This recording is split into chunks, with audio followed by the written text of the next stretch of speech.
Let me begin this presentation by giving you a teaser of the argument I developed in this study.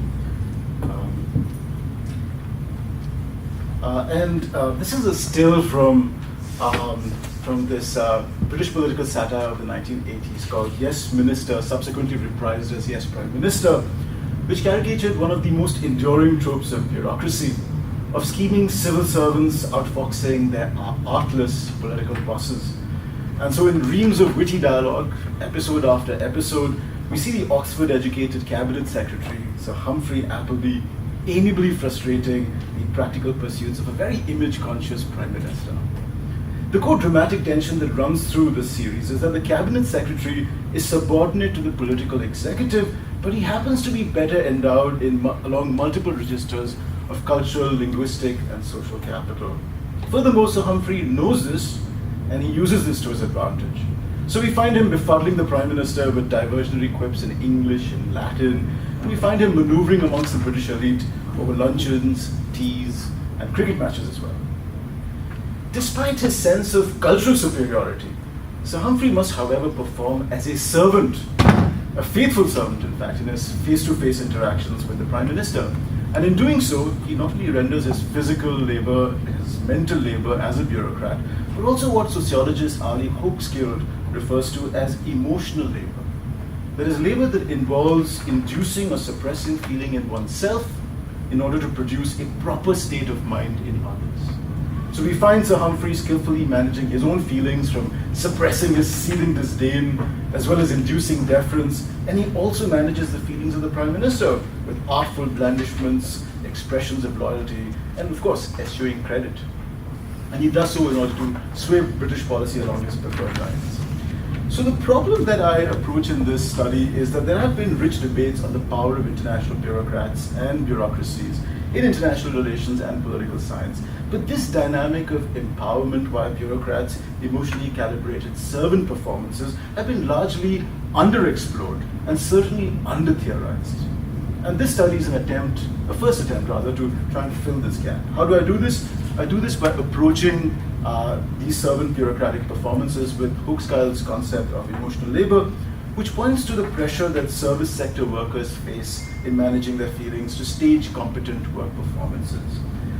Studying flight attendants and debt collectors as the toe and heel of corporate capitalism in the United States, Hochschild observed how smiling flight attendants manage their emotions by personalizing and identifying with the traveler, while aggressive debt collectors suppress empathy by depersonalizing and distancing themselves from seemingly dishonorable defaulters.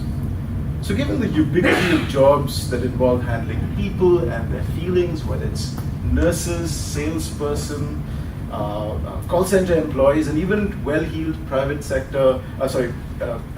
wealth managers and bankers in banks, Hochschild quips, we are all partly flight attendants. So I bring Hochschild's insights to the study of international bureaucracy, and I argue that international bureaucrats, like nurses, like flight attendants, must also render their emotional labor on the job, and that culturally well-heeled bureaucrats who stage servant performances that involve emotional labor are more likely than others to be empowered in interactions with state principals. For this presentation, it's somewhat ambitious to present the whole theory out here in the space of 10 to 12 minutes, so I'll keep aside all the subplots and I'll focus on three main things. Firstly, I'll give you a sense of what prevailing theorizations of the power of international bureaucrats looks like. Secondly, I'll proceed to give you a taste of what this theorizing, or the theory of how emotional labor generates bureaucratic power is, and finally, I'll very briefly evaluate this theory. So firstly, there are three broad approaches in the political science literature and IR literature on how to theorize bureaucratic power. One couched in rational choice institutionalism, that's principal agent theory. Another couched in sociological institutionalism, that's constructivism. And a more individual-centric literature on leadership in executives. The core point here is that there are many ways of identifying the sources of bureaucratic autonomy in delegation, in endowments of authority, and so on. But none of these accounts provide us with the conceptual and theoretical wherewithal to recover these embodied, intimate servant performances. And this is because they all invariably neglect the micro world of bureaucratic behavior and principal-agent interactions. And it is in this gap that generates the warrant for a different approach And here I draw from symbolic interactionism in sociology as well as practice theories. And I construct this framework which takes seriously the everyday embodied practices, face-to-face interactions, and the lived experience of bureaucrats. So in the second part, I develop a theory of emotional labor specific to international bureaucracies. And what I do here is I outline why bureaucrats manage feelings on the job, why might this vary across bureaucracies, and the effects of such feeling management. And I'll just focus on a couple of these components. Firstly, indeed, why do bureaucrats have to manage their feelings on the job? I argue that there are three conditions that are generic to bureaucracies but take distinct expression in the field of international bureaucracies. The first is that international bureaucrats pursue a service profession with an increasing scope for face-to-face, voice-to-voice mediated interactions with multiple state principals, civil society actors, and even the press at times. And in these interactions, bureaucrats are expected to sustain a pleasing and available disposition, justify contentious decisions, and at times even shield member states from criticisms. A second factor is that besides the quantum of face-to-face, voice-to-voice interactions is the style of interaction. And this is where international bureaucrats are decisively different from their national counterparts, and especially street-level bureaucrats like police workers and health workers. Because they engage in interactions, international bureaucrats, they engage in interactions that place a premium on how one speaks, clothes, and conducts oneself. And the international character of the environment they're embedded in creates distinct expectations of such a bureaucrat, from being attentive to protocol, using polite diplomatic language, and also possessing international cosmopolitan cultural assets that go well beyond technical qualifications. So for instance, they should have cultural capital degrees, university degrees that are acquired in world metropoles rather than elite national universities, linguistic capital in dominant world languages, and a cosmopolitan sensibility that is attuned to appreciating and maneuvering these border-crossing differences. A third precondition for feeling management in the job arises with the perennial tension between authority and power within bureaucracies. And the significance of this point is that bureaucrats, as well as state representatives, often rely on patrimonial channels to secure influence, often by cultivating emotionally resonant personal ties of loyalty and patronage. So can servant performances, in fact, that involve emotional labor, can they empower bureaucrats? Effects. The literature on bureaucracy would say resoundingly no. And that's because they would argue that bureaucrats and bureaucracies that engage in high face-to-face interaction with state principals are invariably more service, secretarial, administrative bureaucracies rather than functional, research, policy-oriented bureaucracies.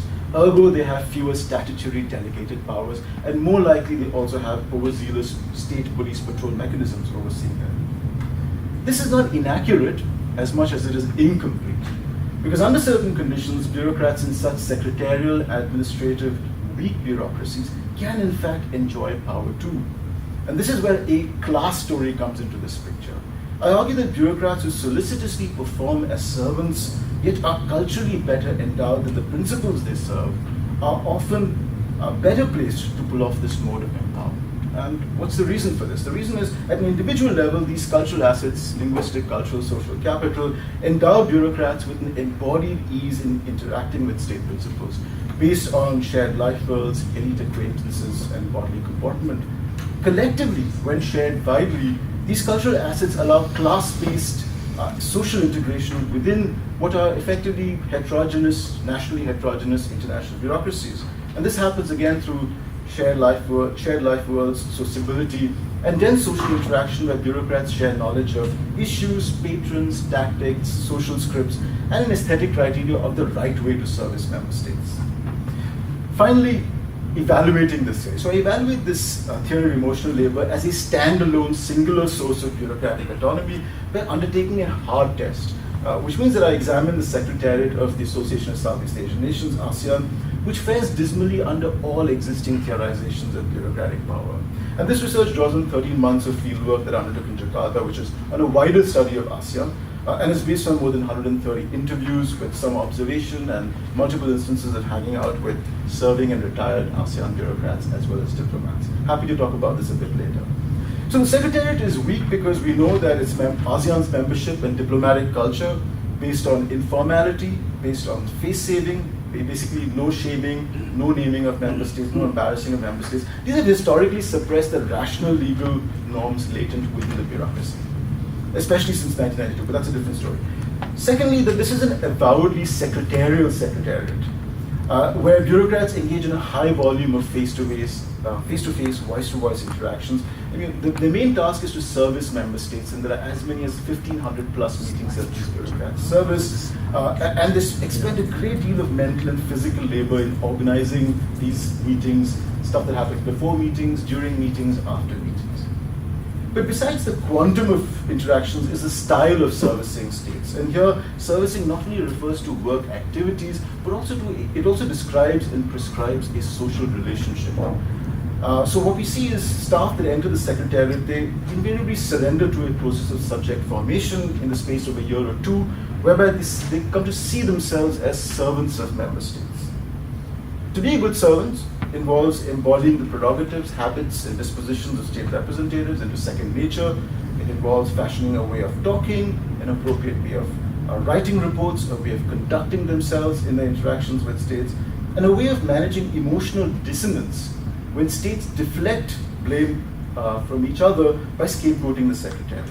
And also a way of rationalizing their subordination with a universe of folk sayings like, you are paid for this, and one of my favorites, don't lower your standards, but lower your expectations.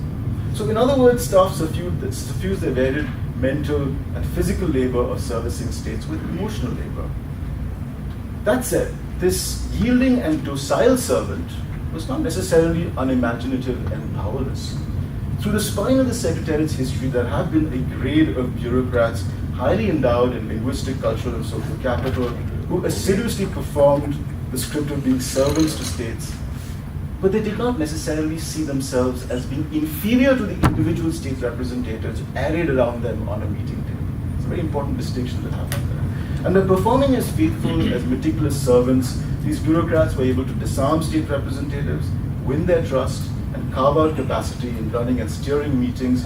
I shouldn't overstate this capacity. It was less so in political security areas, more so in functional areas.